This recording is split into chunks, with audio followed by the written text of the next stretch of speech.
नमस्कार। 25 जून, स्वागत है आपका ग्रोथ इन्वेस्टिंग के चैनल पे। मैं हूं आपका होस्ट नरेंद्र। और आज का मार्केट रैप कैसा रहा, मार्केट ने कैसे काम किया, क्या है इंपॉर्टेंट न्यूज़, क्या बड़ी न्यूज़, और फाइनली जियोपॉलिटिकल रिस्क पे एक रैप राउंड। सो आज का दिन मार्केट ने काफ़ी अच्छा एक लॉन्ग की तरफ स्ट्रेंथ की दिखाई और 25,200 के ऊपर क्लोजिंग दी, एक बार जस्ट शॉर्ट ऑफ ब्रेकआउट। सो आज के वीडियो का टाइटल हम रखेंगे, क्या निफ्टी ब्रेकआउट के करीब बैठी है? इफ़ यस तो क्यों, इफ़ नो तो क्यों? और इसके साथ साथ जो आज किया वो है क्लोजिंग 200 पॉइंट ऊपर, रफली क्लोजिंग आई है निफ्टी की 25,244 के आसपास। और निफ्टी नेक्स्ट 50 कुछ खास नहीं किया, मिड कैप ने फ्लैट रहा, लेकिन आज स्मॉल कैप का दिन था तो स्मॉल कैप ने ज़बरदस्त एक 1.8%, 2% के आसपास 275 पॉइंट ऊपर क्लोजिंग दी है। मींस वापस से पैसा स्मॉल कैप की तरफ आता नज़र आ रहा है। अच्छी बात है, बहुत टाइम से डाउन था। एनएससी की वेबसाइट पे अगर आप देखेंगे तो वाईटीडी जो है ये अभी तक वीक है। अभी तक अगर मैं स्मॉल कैप की बात करूं तो मैं इसका I was looking at this, और उसमें मुझे तो ये समझ में आया कि स्मॉल कैप में स्टिल जो वाई टी डी नंबर्स हैं those are quite poor. Y T D it is still 2.5% down, यानी ईयर टिल डेट 1 जनवरी से अभी तक 6 महीने में -1.23% का रिटर्न है, 3 महीने में 14% है, 15%, और एक ईयर में पूरे एक साल में 2.32 है। So that's why we can also see हमारे पोर्टफोलियो में भी ऐसा ही कुछ ये देखने को मिलता है।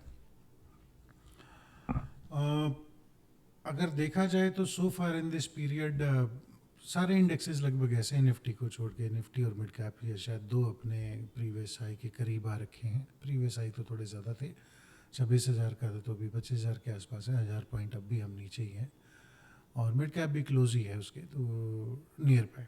देखते हैं आगे ब्रेकआउट अगर होता है निफ्टी का तो कैसा रहेगा, और उम्मीद यही है कि ब्रेकआउट होना चाहिए।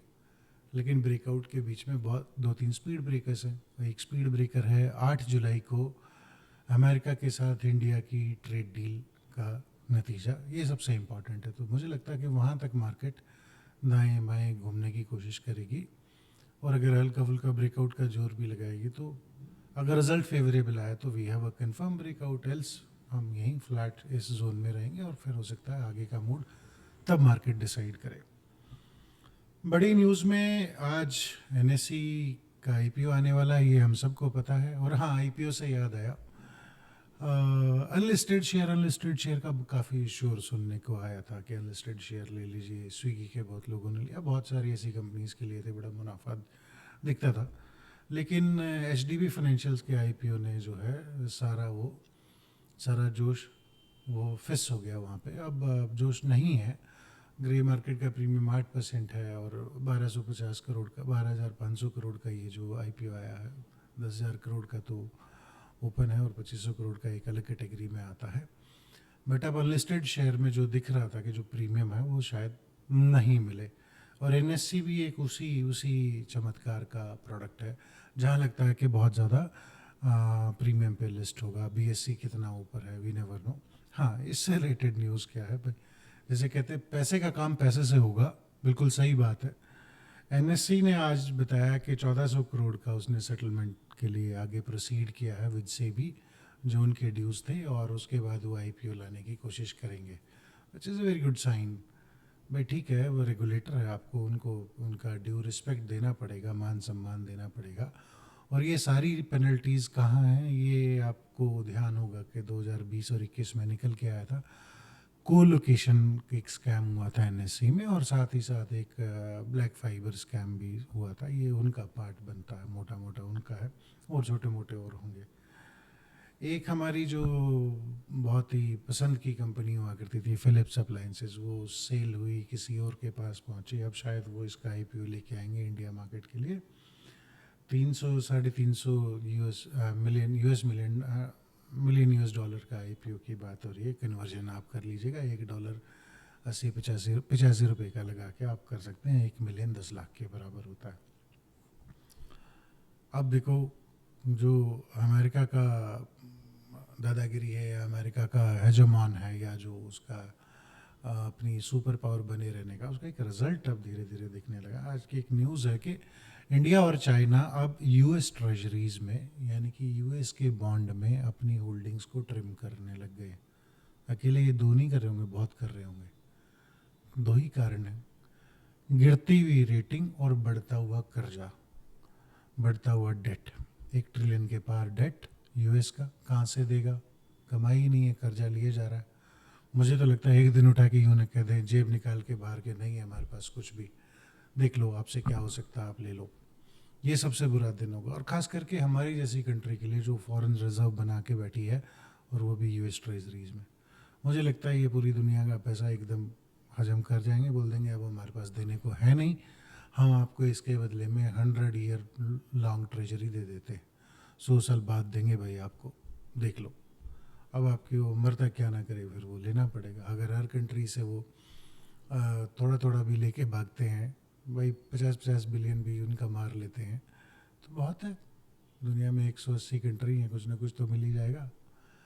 तो ये सत्य है कि गिरते हुए रेटिंग और बढ़ता हुआ कर्जा, और उसके बाद भी चौधरी, उसके बाद भी दादागिरी, अच्छी बात है, होना भी चाहिए भाई। इसीलिए इसीलिए सुपर पावर कहलाया जाता है। और इसी तरह का आदमी सुपर पावर होल्ड कर सकता है जो कल की सोचे ही ना, और कहे यार हम तो आज में जिएंगे, हमारे लोग लंबी गाड़ियाँ चलाएंगे, माइलेज चाहे कुछ आती हो ना आती हो, हमने जो सामान बेचना है दुनिया को, हम बेचेंगे, गर्दन दबा के बेचेंगे, हाथ मरोड़ के बेचेंगे, और फिर भी नहीं माना तो ईरान वाला हाल कर देंगे, बम ठोक के बेचेंगे, बेचेंगे ज़रूर। So this is called as super power. और बड़ा मेरा तो सपना है कि इस जीवन में अगर इंडिया सुपर पावर बनी देखें तो कमाल ही हो जाएगा यार, हमें भी लगेगा। आज के दिन तो पूरा वेस्टर्न वर्ल्ड स्लेव ही मानता है ना, माने चाहे ना माने। कहीं ना कहीं मतलब अगर यूरोप की बात करें तो कोई स्पेन की आपके यहाँ कॉलोनी थी, कोई पोर्चुगीज़ कॉलोनी थी, और इंडिया तो पूरा अंग्रेज़ों की कॉलोनी थी, और फ्रेंच की कॉलोनी पौंडीचेरी थी। हमारे इंडिया में भी ये इतने सारे लोग घुसे हुए, तो स्लेव मानेंगे ना भाई, बोल सकता है कि अरे यार एशियंस एंड इंडियंस बोल सकता है। तो इसलिए वो बराबरी अभी तो नहीं है, बट बराबरी करने के दो तरीके बड़े अच्छे। एक, हम संगठित रहें, और दूसरा हम टेक्नोलॉजी में आगे बढ़ें। जैसे जैसे टेक्नोलॉजी आगे बढ़ेगी, हमारी इंटेलेक्चुअल प्रॉपर्टी बढ़ेगी, हमारा मटेरियल की क्वालिटी बढ़ेगी, हम दुनिया में व्यापार अच्छा कर पाएंगे, उससे पैसा कमाएंगे, पैसा कमाने से पर कैपिटा इनकम बढ़ेगी, और कंट्री का ओवरऑल प्रोफाइल सुधर जाएगा, हमारी स्पेंडिंग बढ़ेगी। तो ये एक बेसिक रास्ता मुझे लगता है। और हाँ, ईरान का देखिए, अब ये इम्पॉर्टेंट है, आज नेटो की मीटिंग आज स्टार्ट हुई, नॉर्थ अटलांटिक ट्रीटी ऑर्गेनाइजेशन, जिसमें 33 कंट्रीज़ आती हैं, यूएस है और बाकी यूरोप की कंट्रीज़ हैं, और कुछ ऐसी कंट्रियाँ भी हैं जो यूएसएसआर से टूट के उसमें चली गई हैं, बहुत छोटी छोटी सी, लुथीनिया इनका नाम भी नहीं पता लगता, इनकी इनसे ज़्यादा जनसंख्या तो गुड़गांव की है।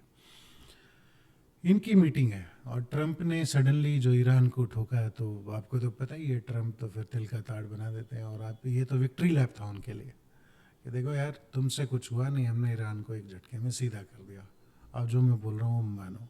इंटेंट क्या है? नेटो में भी ना छोटे छोटे ग्रुप्स बनने लग गए थे, कभी यूके चौधरी बन रहा था, कभी जर्मनी चौधरी बन रहा था, कभी फ्रांस चौधरी बनने लग गया था, कभी ये छोटे मोटे से जिनकी कोई औकात नहीं वो भी आके कुछ विज्ञान गणित देखे चले जाते थे। विच वॉज, वो क्या है, वो एकता नहीं थी, या यूं कहिए कि या इस तरह का नहीं था कि भाई हम जो है इसको काइंड ऑफ स्ट्रेंथ माने कि एक ही इस गुट का एक ही लीडर, ऐसा नहीं बचा था। तो आज ट्रम्प साहब पहुंचेंगे और शाम तक खबर भी आ जाएगी, ब्लूमबर्ग रिपोर्ट कर देगा कि क्या बोला।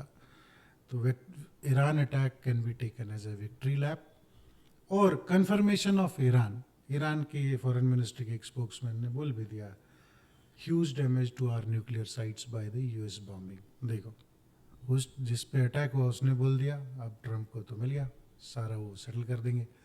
बोलेंगे भैया हमने ठोका, तसल्ली से ठोका, कोई नहीं मानेगा, उसको भी ठोकेंगे, जो हम कह रहे हैं वो करो। डन, प्रूवन, अभी के लिए काम चल गया। ईरान ऑफिशियली मान चुका है, इंटरनली वो खाली कर चुके थे फैसिलिटीज़, कम नुकसान हुआ है सब जानते हैं, बट ऑफिशियल कमेंट की वैल्यू है, इसी को माना जाएगा। और एक और आज का नहीं, पुराने ट्रम्प के टाइम से है, जब ट्रम्प बोलने लगे थे कि आपको जीडीपी का 2% डिफेंस पे लगाना पड़ेगा। और आप क्यों 2% पे लगाना? बिकॉज ऑलमोस्ट सारी चीज़ें नेटो की अमेरिकन सप्लाइड है। सारी आर्टलरी गन्स बोलिए, डिफेंस पेट्रियट सिस्टम हो गया, F-35 हो गए, रडार्स हो गए, और जो एक ISR कॉम्प्लेक्स होता है, intelligence surveillance and reconnaissance complex बनता है, वो सारा यूएस का दिया हुआ है, which is extremely competent and powerful. ऐसा लूप होल्स हर में होते हैं, बट ठीक है, डिसेंट है वो।